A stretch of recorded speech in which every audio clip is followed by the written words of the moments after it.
Come take a look at our tips and tactics video for the newest Battletome for Age of Sigmar. It is the Disciples of Tzeentch, and it's coming in hot. Spiking bits. Alright, welcome back, Hobby Maniacs. Thanks for joining us for our tips and tactics video on the brand new Disciples of Tzeentch book. This is a really amazing book. Like, I won't lie. Like, I was blown away about this book once I started reading through it. There's some stuff that sucks, but not that much stuff that sucks. And Games Workshop has really stepped up their game right in this thing, giving us tons of content that we never had before in a Battletome. And I cannot say enough good things about this book. First of all, $35 for a hardcover book. What? Try getting that in 40K, dog. Like, this is a good, awesome rule set for a bunch of awesome bird people, Zangor, crazy miniatures. Of course, we got the Lord of Change coming in. I cannot say enough good things about this book. Now, we don't cover everything in super depth because it would literally take us like 2 hours to do that. Nobody wants to listen to me talk for 2 hours, I assure you. So we're just going to hit my highlights, talk about some combos that are pretty obvious.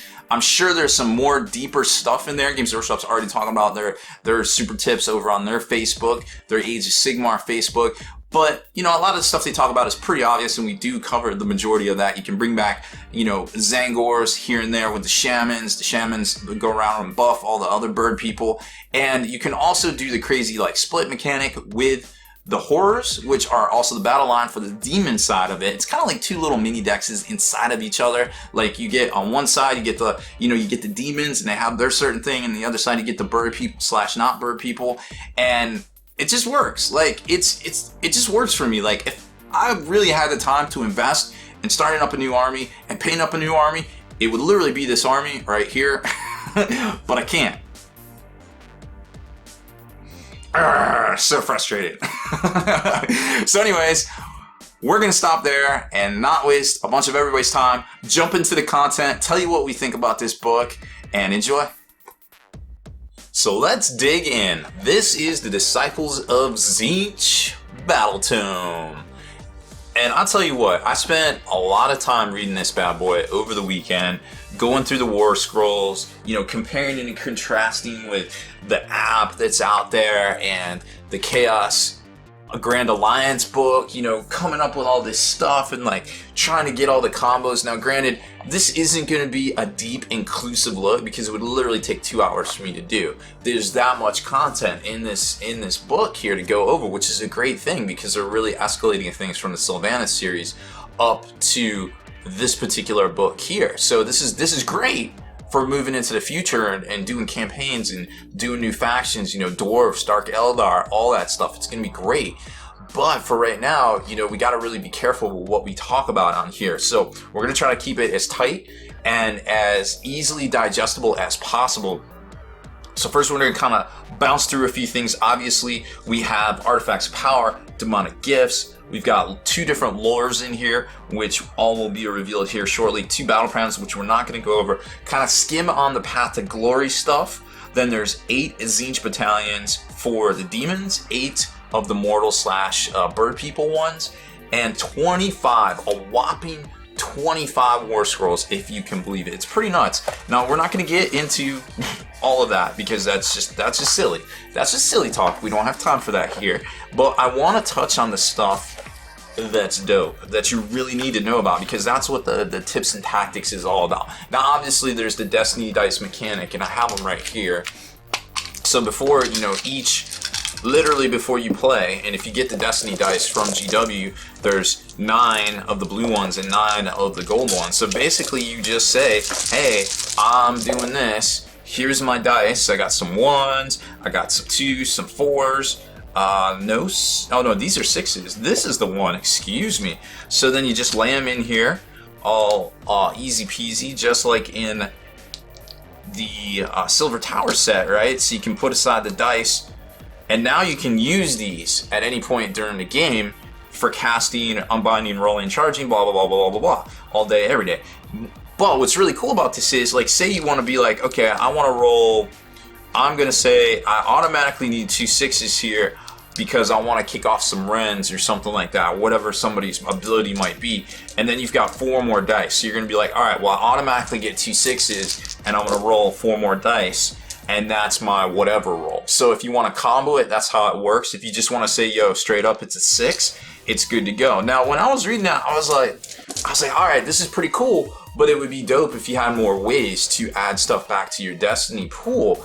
And sure enough, there is a ton of ways in here, and I was really surprised. I was like, wow, if you game this correctly, you can really do the Dark Lord's work here, the Lord of Change's work, so to speak, which is really cool. Then you've got, of course, the command traits. Now, I'm not going to break down all of them because, like I said, we're pressed for time in this video. Nobody wants to sit here and watch me listen to me drone on about this and that and this and that and Bueller this and that. So I'm going to hit you with the highlights, the stuff you need to know. So I'm not wasting either of our times with things that are unimportant. You can get the book, you can read through it. Obviously, if you're interested in Tzeentch, you're watching the video. So moving forward, if you want to know more specific things that I don't go over, well, hey, pick up the book, do it up. You know what I mean? Spend your hobby dollars there. So first off, for the Arcanist side of the command traits, there's really only 2 that really kind of stuck out to me. The first one is generating 2 additional spells for your general for the Lord of Fate. Lord of Fate and Lord of Tzeentch, or Lord of Change rather, are dope. Like, any way around it, you want those. If you can get 2, that's even better, because a lot of the mortal guys cannot. Which are right there, the mortal people. Well, those are the bird people. Bird persons. And then number 6, which is at the start of your hero phase, you can inflict D3 mortal wounds on a friendly unit within 3 inches. If you do so, you can reroll any failed casting rolls for your general in the duration of that phase, increasing the range of the spells they cast by 9. There's a lot of stuff in here that already does D3 mortal wounds. And it only has a lower range. So if you can sneak a guy in here and get within 3 inches, but have something else in between you, and not kind of get hit back, because all these sorcerers obviously crumble, except for maybe like the Lord of Change, who has 14 wounds, under, you know, weight of attacks and things like that. So you want to be careful with them, but you can gain the system here. Now, something else to note, all 3 of these are the same up top, and then it starts to get different down below from the 4s. So business up top, and we all know what's down here. This is the good stuff down here, right? So you got Demon Spark, Incorporeal Form, Aether Tether, and then a whole bunch of other ones depending on kind of what you want to do.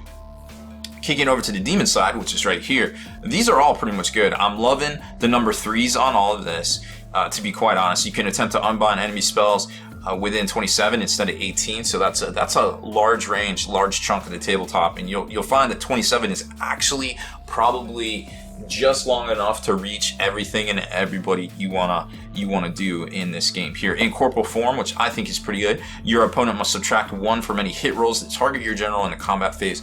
Probably he's gonna be a sorcerer, so that's not a bad thing, so to speak, depending on what system you're trying to game. That might be one to pick up if you are so inclined. And 6, you can reroll saves of 1 for your general. Also very good. So on the Demon side, you might want to consider those particular ones. On the mortal side, the non-bird people, the wannabe bird people, wannabe bird people, I like that one. Of course, the Arch Sorcerer comes to play, the Magical Supremacy comes to play, and their number 6 really comes into play. Your opponent must subtract 1 from all hit rolls that target your general in the shooting phase. Because let's be honest, non-bird people are even worse than bird people. They are crumbly and they just die whenever you sneeze at them, especially special characters, or I guess they're called heroes in this game. So be very careful there. Artifacts of Power, there's 2 different levels here. You can have any Arcanite hero, loving them's bird people, and any Tzeentch mortal hero can pick from these 2 charts. Normal restrictions apply for heroes. You can automatically get 1. You can get 1 more for each additional battalion you have in your army, so keep that in mind. Now, the bird people battalions and the mortal battalions are way better in my opinion than the demon ones. As a matter of fact, there's only going to be 1 demon one I'm even going to cover, because the rest of them just don't jump out to me. You can hit those up if you're picking the book up. I just don't think they're worth talking about on camera. Apologies to all of your Tzeentch players out there. I'm just not feeling it. Okay, so first off, for the artifacts, on the artifact side, I'm feeling number 2, the Secret Eater. Pick one of the Baer's weapons to be a Secret Eater. Each time a hero is slain by this weapon, you may add another dice, or roll another dice, and immediately add it to your Destiny pool. So there you go. You start to add up dice to that Destiny pool. Of course, you can never go over 9, but it's always good to have options there, right? Number 4, That one is once per battle in the hero phase. You may drink this potion, roll 3 dice whenever you attempt to cast or unbind a spell, and use the 2 highest results. For all those clutch castings you need to get off, you need to do those mortal wounds, you need to kill something, whatever, that might be for you right there. Number 6, Wind Thief Charm. Once per battle, you can use the charm to move the bearer up to double their movement characteristic. During this move, the bearer can move as if they could fly. So, amazing stuff right there. Could win you a game, jumping over a battle line, hitting an objective, running up to contest something, whatever, whenever. That right there is super strategic. I love it. Oh, and one other little caveat too. Some of the named characters in here, they say in the front of this section, you cannot give them these things. Like people like Fate Weaver, like the Changeling, they're already set in what they got. You pay the points and you get it. You can't get any of this war gear and gifts and things like that. So just kind of keep that in mind too once it all starts sounding way too good to be true, right? Alright, and then we go over to the Fated Artifact side right here. Number 1, I'm kind of feeling, pick one of the bearer's melee weapons to be a Wicked Shard. Reroll wound rolls of 1 for this weapon, and you can reroll all failed wound rolls if you successfully cast or unbound a spell in the same turn. So again, you can kind of game it with your sorcerers, but again, a lot of your strengths are with casters in this army, so you need to be willing to get them in to combat, or I guess not combat, but get them up to the battle line to inflict attacks, but also kind of game it so you have other things around it that can kind of keep things with a longer attack melee range attacks out from hitting them, but then them still being able to target them back, if you kind of know what I mean there. So just kind of keep that in mind. It's gonna be crucial to keeping your caster, your wizards alive in any of these Tzeentch or Arcanite or mortal armies here, right? Number 3, Nexus Staff. You can pick one of the weapons to be a Nexus Staff. Each time it's slain by this weapon, you can unleash the soul it is stolen as a burst of power, or each time you slay a hero, rather. Roll a dice for each enemy unit with a 9. On a 4 or more, that unit being rolled for suffers D3 mortal wounds. And the reason that's good is because there's so much stuff in this list, and these psychic abilities, and these spells and things, and you're going to hear me interchange 40k words with Age of Sigmar words. I mean, I just can't stop. Like, this game is only 2 years old. I've literally been doing 40k for 30 years. Like, it's gonna cross over, but you know what I mean? There's no need to call me out in the comments on it, like, hey, you know, there's no psyche phase in Age of Sigmar. Yes, I realize that. I obviously meant the hero phase, guys. Come on. I know what I meant. Let's not harp on it, please. Alright, that being said, there's a lot of spells out there that cause mortal wounds. When you start stacking things in battalions and all this other stuff, then you can really just start blowing through some mortal wounds and doing a lot of damage. It's kind of ridiculous what you can do. Number 4, Time Slip's Pendant. Once per battle at the end of any combat phase, the bearer can enter a time slip. If they do, they can pile in to an attack for a second time. So again, playing the odds here, use your tactics correctly, and that is pretty dope. Paradoxical Shield. Number 6, add 2 to any of your save rolls you make for the bear. However, you must reroll all successful save rolls you make for them. But let me put it to you this way. If you have a low enough save, that's bananas. That's like a force multiplier, in my opinion, doing the math. Now, if you have something that's just a 5-up, I mean, now you're down to like a 3-up, kind of not worth it. But if you got something that's like a 2, I think it's definitely worth it. But then again, you always have to reroll 1s, I think, on saves.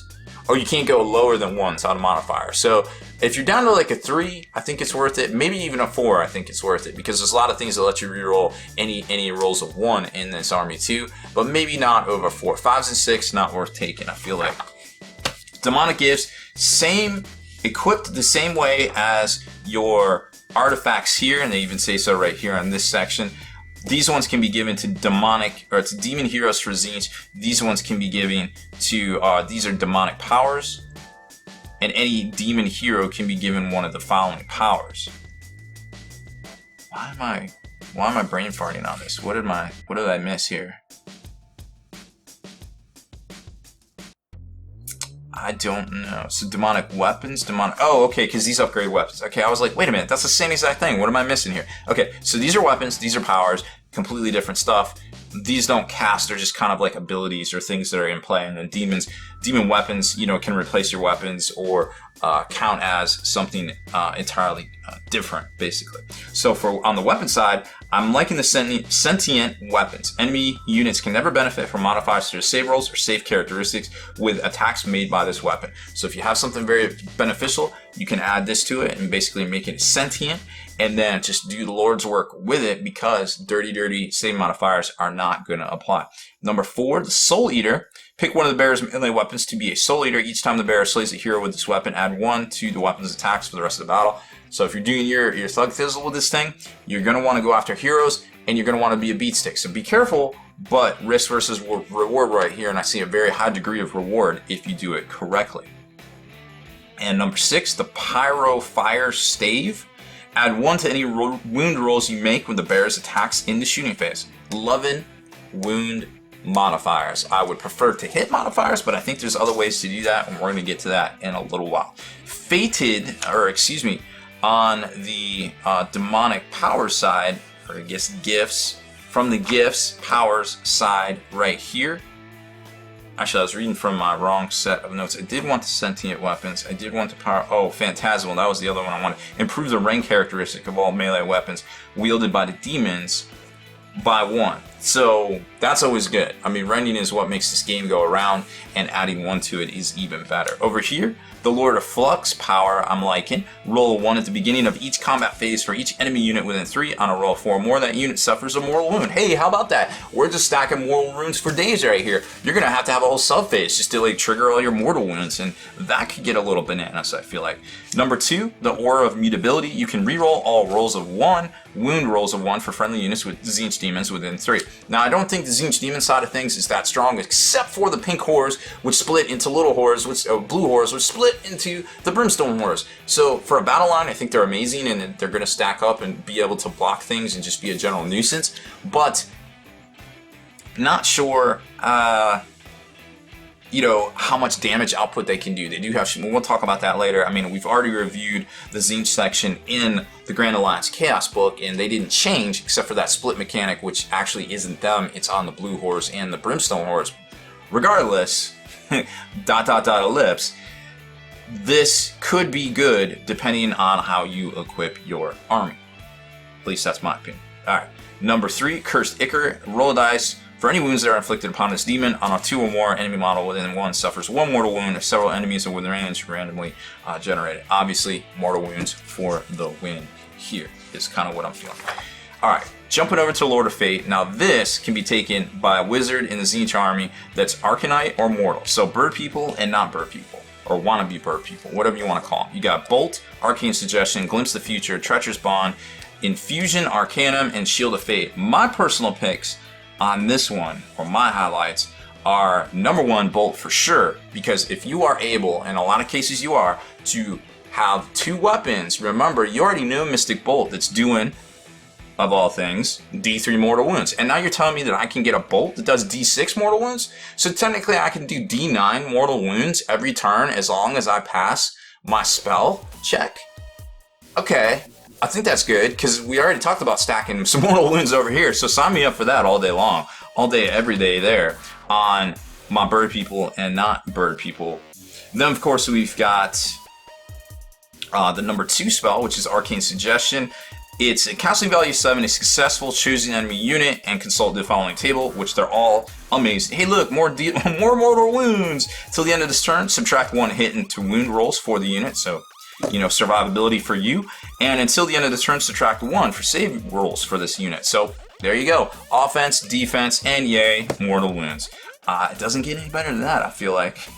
Number 3, Glimpse the Future. All your wizards can attempt to cast a spell per turn. If successful, you roll a dice and add it to your destiny pool. Man, that's 2 ways to add to your destiny pool that I've covered. There's more. I'm not going to cover them all, but there's 2 right there. Boom. And number 4, Shield of Fate. They're obviously all good. I might as well just read them all. This one here, until the end of your next phase, you can reroll save rolls of 1 for that unit if you have 1 to 3 destiny dice, and then it ratchets up from there. That you can reroll saves of 1, 2, and 3 if you have 7 and 9 destiny dice. So another way to keep Destiny Dice here, and then you benefit from it right here. Infusion Arcanum, casting value of 5 is successfully cast. In next hero phase, you add 1 to all hit and wound rolls for the cast. Actually, that one's not that great. That's why I skipped it. Treacherous Bond has a casting value of 6. Pick a visible friendly unit within 18 of the caster that's friendly to you until the next hero phase, as long as you're bonded and within 9. Roll a dice whenever the caster suffers an unsaved wound or a mortal wound, and on a 2 or more, the chosen unit suffers the wound or mortal wound instead. There's a tricky way to keep your Thug Thistle casters alive. Lore change right here. This is only for the Tzeentch and Demon Wizards, so no bird people and no not bird people allowed here. They're all really good. I'm just going to cover 4 of them. Bolt of Tzeentch. Enough said right there. Treason of Tzeentch. It's casting value of 5. Pick an enemy unit with 18. 1 model in the unit you picked immediately attacks the rest of your unit. Could come in handy, could not come in handy. It's situational. Obviously, you get to pick it depending on what you're playing in a non-tournament format. Unchecked Mutation, casting value 7. Successfully cast, pick a visible enemy unit within 18 inches of the caster. The unit you pick suffers D3 mortal wounds, and then you roll a die on a 5 or 6. It suffers another mortal wound, and you roll another dice as a buff. So the odds get worse and worse as it goes, but hey, we're stacking mortal wounds for days. It's bananas. And remember, once you start taking wounds out somebody, you have to continue to take the wounds on that particular multi-wound model. So you hit them in the psyche, in the hero phase, with some mortal wounds, then you hit them in the shooting phase, then you hit them in the whatever phase, and it all starts stacking and they don't know where to take it from. They're just going to start losing units that they didn't expect to use, or models they didn't expect to lose. It's pretty good. Tzeentch's Firestorm, OMGs, WTF. This thing's good. Casting value 9, successfully cast, pick an enemy unit with 18, roll 9 dice. For each 6 that you roll, the unit you pick suffers D3 mortal wounds. Oh my god, more mortal wounds. The odds that you're going to roll at least 1 6 are phenomenal at this point. You have a 50-50 chance of rolling 2 6s. So why the heck not? That is 100 billion times better than Arcane Bolt right there. I mean, I don't even know what to say. You have to get close, sure, but it's within 18. So, I mean, whatever. Do your thing. There's ways to protect your casters in this game, I feel like. Then we get into the battle plans. Not going to cover those. Those are definitely non-competitive kind of things, and if you're picking up this book for those, obviously you're going to turn right towards the section, so it's no harm, no foul there. Path to Glory campaigns, we saw this first in the General's Handbook. There's a whole, well, I had my General's Handbook. There's a whole section on it. Suffice to say that when you win games, you get glory points depending on if you win or if you lost. First person to 10 wins, but then you have to go to win the go-ahead game as well. Now, after you play a game, you get to roll on this fantastic warband table, and you can choose if you want to go for a champion, followers where you get more units, or hero followers. So, but you can also do upgrades. So kind of depending on where you're at, you might want to roll on a different chart. Like if you're kind of maxed out on points, like you're playing a Path to Glory campaign and you're capping out, then maybe you want to roll on some upgrades. But if you lost and you feel like you're undercosted, then maybe you want to roll on getting some units. And then here's the rewards table and things like that. I'm not going to cover all this because, again, it's a campaign. It's kind of like a narrative kind of setting, and it's not something that's going to combo off well. And we could spend literally an hour just talking about this and setting up campaigns and things like that. But I feel like that's not why you're here. So we're going to keep on moving. Keep on moving. Okay, so here's the battalion section, but we're not going to start here because the best way that I like to absorb knowledge is to go in and break down the actual war scrolls themselves. Talk about the units, so when we come back to here, we know what the heck we're talking about to slot into these particular battalions. Just know right now, there's 8 different battalions for the bird people, non-bird people, and then of course for the Demons of Tzeentch. And then they have the super formations right here, which technically don't have a name. Excuse me, War Scroll battalions technically don't have a super War Scroll battalion name, but they're basically battalions of battalions. Confused yet? Good. Meet. Let's go to the beginning here and talk about some War Scrolls. Okay, we're not going to cover all these, but suffice to say, there is some stuff in here that we're going to go a little bit in depth on. But again, we've covered a lot of the Tzeentch stuff already, both the Tzeentch demons and the Arcanites, in our review of the Grand Alliance Chaos book like 2 summers ago. So look back in the archives there for it. I know we have like 1,000 videos on this channel. I apologize, but it's just information that's going to slow us down when we need to talk about new information. So first off, we got the Lord of Change, huge, dope-looking new model coming out, and Kairos Fateweaver. 2 things have changed about them. First off, they're 40 points more, and they have some interesting mechanics over here. Now their move has changed to a different, basically it's start or whatever you want to call this. It's the asterisk. We'll call it the asterisk. So they have the variable move. They also have 14 wounds, and the Lord of Change himself has picked up a Bael sword and the staff, I believe. I think he just used to have, yep, he just used to have the Rod of Sorcery and the curved beak. Fate Weaver didn't pick up anything except for the movement characteristic. Everything else looks to be the same from what we've seen in the past, but he did get a little bit pricier. Don't know why. It is what it is. And then we kick it over. The Herald of Tzeentch has stayed the same. On both Burning Chariot and Disc. The Changeling stayed the same. All of these stayed the same. They're all the same points cost. Nothing has changed points-wise. Especially the horrors, because that just would have been weird. And then the blue horrors, brimstone horrors, were something that was added right after Silver Tower came out. Now, there's all sorts of abilities in here, and like I said, we broke them down already, so we're only going to cover the new stuff, like the bird people and the not bird people. But remember, pink horrors haven't changed, but we've got the blue horrors and the brimstone horrors now on deck. And these guys have the split mechanic, so whenever one of these guys dies, you get 2 of the blue horrors, and there's a specific way they work. Like, as long as they're not picked up for battle shock, they basically can form a new 2 of each of these. For every model that dies, you get 2 of these models right here, placed within 6 inches of the last pink horror before they die. So before you pick up that last one, you get blue horrors, a squad. Boom. 2 for 1 kind of exchange there. They're okay. They got magical flames, force to hit, force to wound. We saw stuff that can buff that. We also saw stuff that can buff your wounds. So, you know, pretty decent. But really, they just, once you kill these, you got to kill these guys. So you're going to get bogged down by stuff. And that's really what this is. So this being a battle line for Tzeentch is really cool. And then the Brimstone Horrors do the same thing. For each blue horror that dies, you get a base of 2. Remember, it's not 2, it's a base of 2, I believe. One model, remember that each model represents a pair of Brimstone Horrors is created for each blue horror. Yep, boom. So that's how that works, and they're even more annoying than their predecessors. They're not as great, but they do have multiple attacks. They're kind of like Nurglings if you're familiar with how they work. They don't even have a save, but they just kind of do their thing. Now, they don't automatically come back into play like Nurglings do, but Nurglings, or they don't clear their wound profile like Nurglings do, but they're very similar in mechanic to how Nurglings work, and they just kind of hold up the lines and just do their thing. Now, you can buy these guys too, points-wise, out of the General's Handbook. I think blue horrors are 50. What are they, 50 for 10? They are, for 10 of them, they're 50. 40 for 10 Brimstone Horrors, which I think is amazeballs. If you don't want to take these guys as 150 and kind of work it like that, these guys are incredibly affordable once the kit comes out. Because remember, we haven't seen Wave 2 and Wave 3. Actually, I guess it would be Wave 3, which will be some of the demon stuff, which is probably the Lord of Change and the Blue Horrors and the Brimstone Horrors pack, which I imagine will be something out of the Silver Tower. Just the same thing, just repackaged. Now we get into Bird People. And I want to really talk about the bird people because they're pretty dope. So you got the Shaman. The Shaman is good times. These guys are 140, I want to say. The Shaman. Where you at, though? Shaman is... Where's the Shaman? Oh, there he is. 120. So he's 120.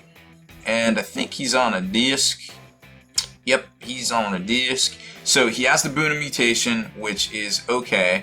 By okay, I mean amazeballs. So what he does is anybody within 18 inches suffers wounds from the spell, and then you get Zangors back that can form their own little mini unit, or you can add it to existing lines of Zangors. Those are just the regular warrior Zangors. WTF, you get models back. Like, okay, cool. So while you have the horrors over there just holding down the line, you could have Zangors like multiplying, or you could just go one or the other because one is bird people and one is demons. But either way, there's ways to work the system here. Now, as far as attacks go, I'm really liking the disc with D3, 4's to hit, 3's to wound. Remember, there's ways to get +1 to hit in this army, a lot of them. Neg 1 Rens, loving it. 4 up, 3 up. You can get this down to a 3 up pretty easily in this book. And then they have the Elixir 2, which I think it lets you cast 2 spells. So if you are fortunate enough to have both of those super shooting spells to do all the mortal wounds and do the Boon of Mutation, or either or, I mean, it's You know, these guys are good, and they're also a hero, and that's going to benefit some other stuff we're about to see here. Gaunt Summoner coming in hot from the Silver Tower box set as well, and he's got a really cool ability, the Infernal Flames ability, which is successfully cast. Pick a visible enemy unit and roll a die for each model in that unit is within 18, and the unit suffers 1 mortal wound on a roll of 4 or more. That is really good odds. Roll 3 dice for each monster or war machine in the target unit rather than only 1 dice. So he does a lot of damage there.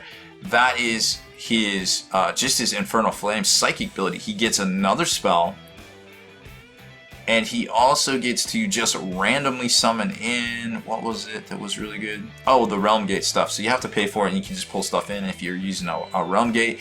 His attacks aren't that great, but he's no slouch, to be quite honest, and he does have 5 wounds. The Battletome Blade basically gets to mess with people's bravery, and they gain a wound if it's not that great.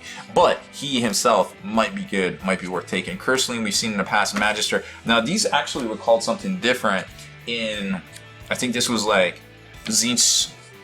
This was like Tzeentch Caster. The Fate Master was called like Lord or something like that in the Grand Alliance book, but now they're back and they got different names. Curseling, it was actually called something else as well. These aren't different, but I do want to direct your attention to, there was something that was pretty good. More D3 mortal wound characteristics here, and I think, what was it, the hovering disc? There was something that where, oh, the Thaumaturge. So this is the guy out of the Silver Tower, and he's got a really cool spell that is called Fire Blast. That basically allows you to summon. You can summon Zangors with the Chamois.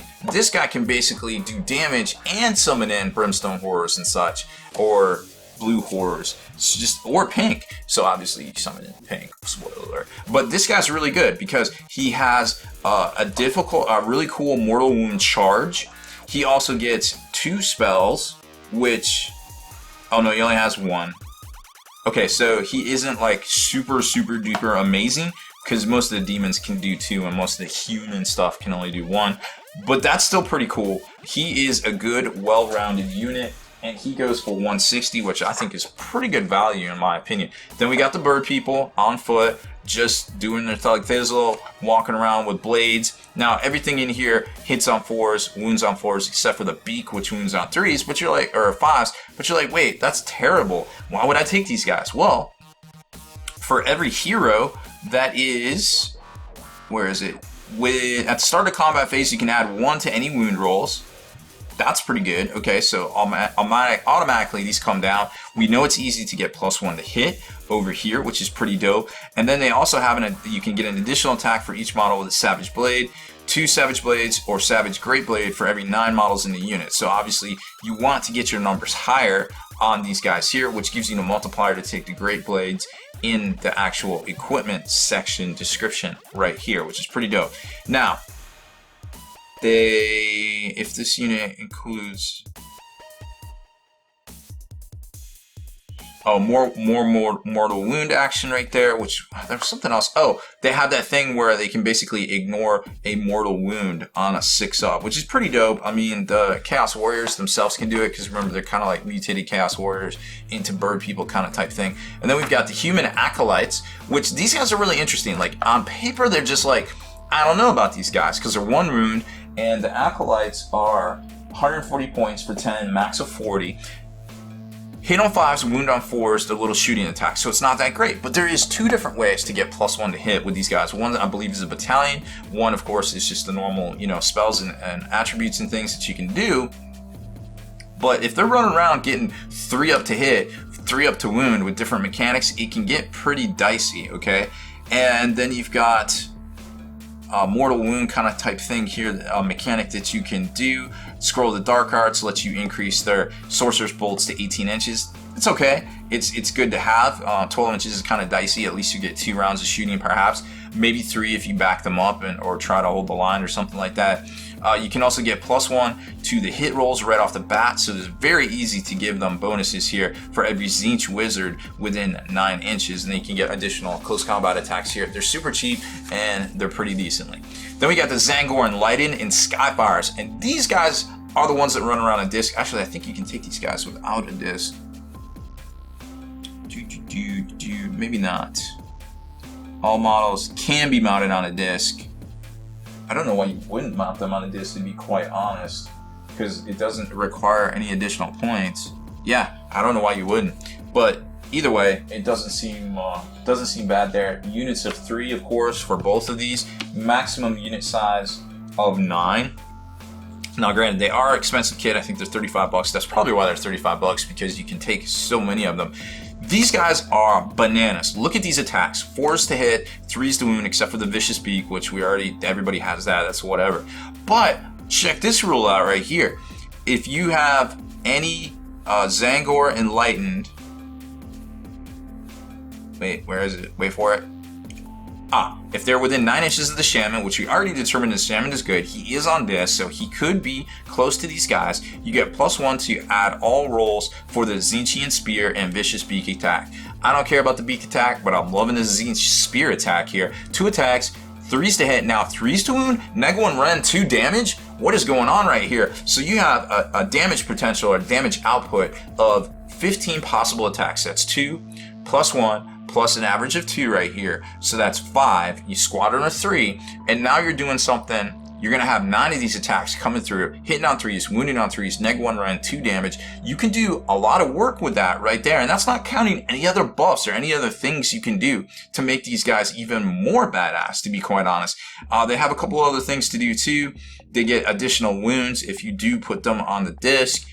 And they gain the Demon, I think, keyword as well for whatever, bonuses or detractions that may have. The Skyfires do pretty much the same thing, but they do it from shooting, which is really interesting too. So again, you get 3 up to hit with your neg 1 Ren, D3 damage at 24-inch range. These guys might be good to keep on foot. I don't really know, but I do know that, you keep a Shaman near, you're going to be getting +1 to attack for your Great Arrow of Fate attacks. So these guys do well, and then of course they have other bonuses here that can be buffed up just the way you normally would. Chaos Bond, whatever, we've seen those in forever, ever. Okay, so now that we've gone over the units, let's kick back, let's go over some of the battalions. Which, like I said, not impressed with the Tzeentch ones, not going to spend a lot of time on them, or the Demon ones rather. I do want to talk about, which one is it? Is it the Change Host?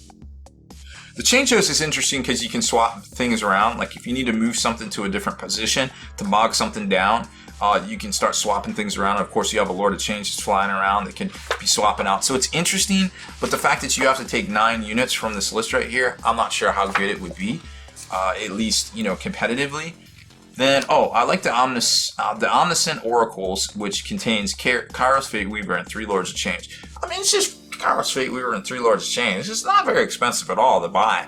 But if you already happen to have the models that aren't the gigantic, soon to be 130, I'm sure, models out there, well, this might be pretty fun. So you can reroll any hit, wounds, and save rolls, run rolls of 1, as well as any dice rolls of 1 in a charge roll for models from this battalion. Now, remember, these guys cost about $340 for Fate Weaver, $300 for a Lord of Change. They are both a leader and a behemoth, so you have to be very careful what you do with this. You're going to have to play a larger game to make sure that you're maxing out, or you haven't maxed out your number of behemoths, but it might be pretty funsies. Then you got the super combinations, which give you some benefits, which basically for a lot of times just do extra hits, just do extra D3 mortal wounds. It stacks and it stacks and it stacks, but I just don't think they're that good when you compare them to the not bird people and the bird people ones right here.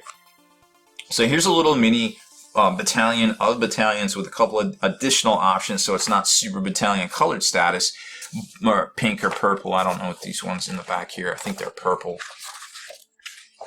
Blue. Those ones are blue. But let's start here, and this is my #1 pick for battalions in this book here. Let's read it out loud. So we got a Fate Master, a Magister, and a Zangor Shaman right there. 3 to 9 units chosen from this list, so obviously you need 9 of them, which is no big deal. Here's your abilities. Cult Master gets roll a dice on a 4, 5, or 6. You may roll another dice and immediately add it to your destiny pool. Okay, so right off back, you get 1 extra dice at setup. Oh, no, excuse me. you pick one of your guys to be the leader, and then whenever you roll a destiny dice on a 4, 5, or 6, you get an additional dice to your destiny dice. Obviously, you can't cap it out past 9, but that is a third and a very easy way to add dice to your destiny pool. Cabal of Sorcerers. Each model from the Arcanite Cabal that is within 9 of at least 2 other models from the same battalion, which are these, can attempt to cast 1 additional spell, which is really huge because these guys do not have access to just being able to cast 2 spells, but they do have access to the ones that do a poop ton of mortal wounds. These guys are going to be flying around just dropping mortal wounds like left and right. Mortal wound spells, mortal wound spells, mortal wound spells, destiny dice, somebody hold the line, split demon, Zangor's back, whatever. The chamois are badass. You're going to want to take these chamois. You're going to want to take this guy too, this Magister. We didn't really cover him. There was something about him that was so good. What the heck was it? It was like some sort of... Okay, so it knows Arcane Bolt, Bolt to Change. Oh, because he knows the Bolt to Change. And the Bolt to Change, we talked about that. That's the one, it's D3, suffers additional D3 mortal wounds. And on the results of 4 or more, you get a Chaos Spawn. So you keep getting spawns. It's pretty dope. And if the result of the casting roll for this model is a double, whether or not the spell is successfully cast, you may attempt to cast another spell this turn. That's why this guy's good. Arcane Bolt, Mystic Shield, and Bolt of Change spells right there. And you can have multiples of this guy running around. Boom. This battalion is super good. You should take this if you are playing competitive Tzeentch. This thing is badass right here. Loving it. Then we've got all of the Covens, which are very affordable to be quite honest, because remember, Zangors are just like 140-ish. What are they? They are 180 for 10. And then the Skyfires are 160, I want to say. Skyfires are 160, and the Enlightens are 160 as well. So these are very easy to do, and they give you great benefits. Like, hey, look, more D3 wounds. Wow, how many D3 wounds can you roll a game? D3 mortal wounds. Ridiculous. 2 units of Acolytes and a Zangor Enlightened. Well, we know the Zangor Enlightened are not too shabby, especially when paired up with a chamois pretty close by. And the Acolytes, if you do it right, their shooting attacks suck on paper, but again, you do it right, you're going to put out some serious bee stings, and over time, that's going to do the Lord's work. This is a little bit weaker of a one, but it is what it is. And then you got Sky Shoal Coven, which is the Enlightened, which all must be mounted on disc, and 2 units of Skyfire. So those are the Thug Thizzles. Those are the guys that are going to be doing that. That's great shooting attack that can reroll or to get the bonuses if you're within range of the chamois, and then mop them up with the Enlightens in the back. Over here, now you're just adding basically a squad of Zangors to it. Again, remember, you can add Zangors back to your Zangors if you have a chamois and he's giving out the doing those spells. So now we get to the super duper combiner battalions right here, which are all pretty doable to be quite honest. I mean, these are just like, 200 points each. Well, some of them are going to be up around 600 points. So in a lot of 2K lists, these are actually doable. Again, they're going to give you spawns. They're going to give you mortal wounds. This Flickering Fire is pretty good. Units suffer D3 wounds. In addition, roll a dice for each within 3 that you picked. On a 4 or more, unit being rolled for also suffers D3 mortal wounds. Wait, so my D3 mortal wounds cause D3 mortal wounds? Plus I can do like 10 billion other ways to cause D3 mortal wounds? The theme of this army should be Tzeentch, the mortal wound bringer. Because that's literally what it is. There's mortal wounds for days. As long as you're stacking your things, you're going to need to write out your cards. You're going to need your game mates on the tabletop so you don't miss any steps and you don't miss any abilities from your battalions and your war scrolls and your guys and your gifts and your all this stuff out here. It's just nuts. Like I need another army like I need a hole in my head. And I tell you what, I really want to play these guys. Like, these bird people kind of talk to me. And I've already painted up some Tzeentch Chaos Warriors, which I don't even know if I'd use. I suppose I could say they're Zangors and just be done with it, because like I have time to paint anything. But man, this is a really exciting book. Like, I'm feeling it. Like, they're not humans, they're not stupid looking. They are like bird people. Like, how cool is that? Like, I love these guys. Like, there's so much cool stuff in here. You know I'm getting a Fate Weaver. I'm just really impressed with the amount of writing and playtesting that really seemed, and content in general. This is a $35 hardcover book, guys. Like, let's be real about this. Like, Games Workshop is bringing the heat on this new stuff. All of these things work together. Now, granted, some of the demon stuff, and maybe I'm overlooking it, please leave, your comments about the power level of the demon side of things. I mean, obviously we know Fate Weaver's good. He knows all of the spells that all the other wizards in his army knows, but I'm really feeling this army. Like, this is just dope. And I'm just like sitting here like, do I want to pull the trigger on this? Like, I can't even imagine pulling the trigger on this, but I really want to. If I was you and you don't have an army, I would play this army right here. Like, it's not that hard to paint. The guys are big. You don't have to worry about that. The colors are amazeballs. I mean, it's blues and purples and pinks, and who doesn't want to paint that stuff? And there's still 2 more weeks of releases out, and soon we'll see the big Lord change as well. So that's it for this one. I'm super excited, as you can tell. Loving this book. Loving everything Games Workshop's doing for Age of Sigmar. Mad kudos. Good guy, Games Workshop. Thanks for coming in clutch with this book. Can't wait to see more in 2017. Errors, omissions, clarifications, please leave them in the comments field below, and we will try to answer them all. Deleted scenes, bonus content, and all the interviews and post-game wrap-up videos can be located in the Hall of Veterans on thelongwar.net.